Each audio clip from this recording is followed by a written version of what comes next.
মুজিবুর রহমান মঞ্জু, আজকে আসলে যে রাজস্বিক অভিবাদন তাকে দেওয়া হয়েছে সেটি আমরা সবাই দেখেছি এবং 17 বছর পর তিনি যখন খালি পায়ে দেশের মাটি স্পর্শ করেছেন, মাটিকে ছুঁয়ে দেখেছেন, সেই অনুভূতিটা নিঃসন্দেহে বাংলাদেশের সাধারণ জনগণ যারা আছে তাদের মনে একরকম নতুন এক ধরনের আবেগের তাড়না করেছে। কিন্তু সেই জায়গাটিতেই আমি যদি বলি 300 ফিটের যেই আয়োজন করা হয়েছে, সেই আয়োজনে সেই লাখ লাখ জনস্রোতের সামনে মঞ্চে দাঁড়িয়ে তিনি যখন মার্টিন লুথার কিং এর কথার সাথে মিলিয়ে বলেন আই হ্যাভ আ প্ল্যান, সেই প্ল্যানটা আসলে কতখানি আমরা বাস্তবায়ন করতে পারবো? এখনকার বাংলাদেশের যে রাজনৈতিক পরিস্থিতিতে দাঁড়িয়ে তিনি এই কথাটি বলেছেন, সেই পরিস্থিতি আমাদেরকে কি দেখাচ্ছে? ধন্যবাদ। দেখেন, ওনার কাছ থেকে তো একটা প্ল্যানই মানুষ জানতে চায়।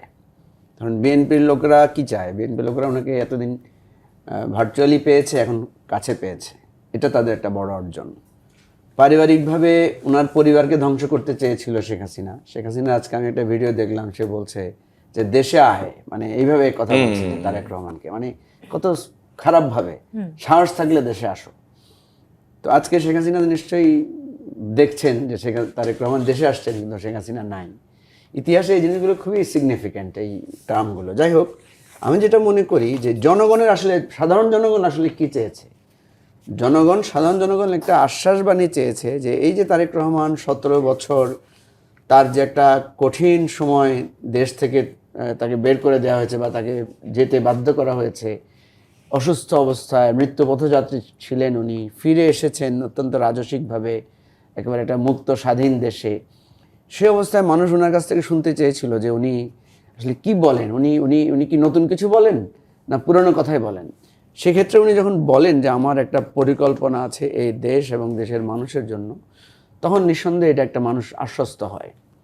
দ্বিতীয় হচ্ছে, উনি এক ধরনের অ্যাকোমোডেশনের কথা বলেছেন, মানে ধর্ম বর্ণ নির্বিশেষে সবাইকে একসাথে নিয়ে চলার কথা বলেছেন। সমস্ত যেই বার্নিং ইস্যুগুলো আছে সেগুলোকে উনি অ্যাড্রেস করেছেন। আমি যেটা বুঝি সেটা হচ্ছে যে দেখেন, তারেক রহমান 17 বছর দেশে ছিলেন না, কিন্তু দেশের বাইরে থেকে উনি দলটাকে ঐক্যবদ্ধ রাখতে পেরেছেন। এবং শেখ হাসিনার আন্দোলনের কোনো জায়গাতেই বিএনপি কিন্তু বহুবার হতাশ হয়ে গিয়েছিল, নানানভাবে বিএনপিকে ভেঙে ফেলার চেষ্টা করা হয়েছিল, কখনো কখনো মনে হয়েছিল এই শেষ। কিন্তু এরপরও সেখান থেকে আবার আন্দোলন করে বিএনপি কিন্তু প্রাসঙ্গিক ছিল। এবং বিএনপি মানে এই 17 বছর বিএনপি কিন্তু একমাত্র বিরোধী দল বা ক্ষমতা আসার মতো দল আকারে নিজেকে মানে প্রাসঙ্গিক রাখতে পেরেছে। এটা তারেক রহমানের নেতৃত্বের বড়, মানে আমি মনে করি মানে উল্লেখ করার মতো জিনিস।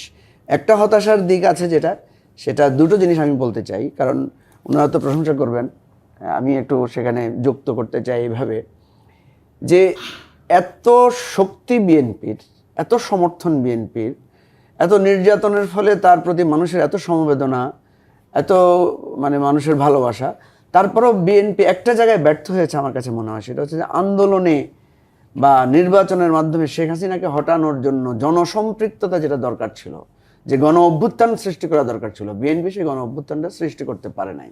বিএনপি গণ অভ্যুত্থানের সহযোগী শক্তি হিসেবে, হয়তো প্রধান সহযোগী শক্তি হিসেবে পেছন থেকে ভূমিকা রেখেছে, কিন্তু নেতৃত্বটা বিএনপির হাত দিয়ে হয় নাই। এটা হচ্ছে আমি যদি ব্যর্থতার জায়গাটা দেখি। আরেকটা যেটা দেখি যে তারেক রহমানকে আমরা আরও আগে প্রত্যাশা করেছিলাম যে উনি হয়তো আরও আগে যদি চলে আসতেন, তাহলে আমাদের দেশের যে এই যে একটা অনিশ্চিত পরিস্থিতির মধ্যে আছে সেটা হয়তো আরও আগে আমরা সলভ করতে পারতাম। বা আমাদের সবাই যেটা বলে যে অভ্যুত্থানের পরে একটা রাজনৈতিক শূন্যতা আছে, রাজনৈতিক সিদ্ধান্ত গ্রহণের ব্যাপারটা আছে, সেই জায়গাটায় আমরা কিছুটা ফিল করেছি ওনার প্রেজেন্সটা।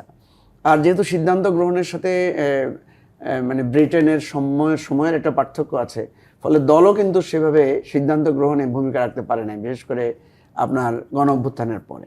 কিন্তু তারেক রহমান আসবেন সেটি তো প্রায় অনেকটাই নিশ্চিত ছিল। সবচাইতে বড় আজকে আনন্দের বিষয় যেটা মানে আমি ব্যক্তিগতভাবে মনে করি, সেটা হচ্ছে এই যে যারা এতদিন ষড়যন্ত্র তত্ত্ব প্রচার করেছেন যে তারেক রহমান আসবেন না, নির্বাচন হবে না, যদিও এখানে আমি মনে করি এই খটকার পেছনে ওনার একটা স্ট্যাটাস, একটা অনুষঙ্গ ভূমিকা পালন করেছে, যে উনি যেটা বলেছেন যে আমি পরিপূর্ণভাবে স্বাধীন না, বা আমি একক সিদ্ধান্তের উপর চলতে পারছি না, ইত্যাদি ইত্যাদি। সর্বশেষ উনি যে এসেছেন, যারা এতদিন এই ষড়যন্ত্র তত্ত্ব প্রচার করেছেন, আজকে তাদের চেহারাটা আমার খুব দেখার ইচ্ছে ছিল। আপনি যদি এরকম এক দুজনকে ডাকতেন না, আমার খুব ভালো লাগতো, যে তাদেরকে জিজ্ঞেস করতে পারতাম যে ভাই আপনাদের ওই ষড়যন্ত্র তত্ত্বের খবর কি।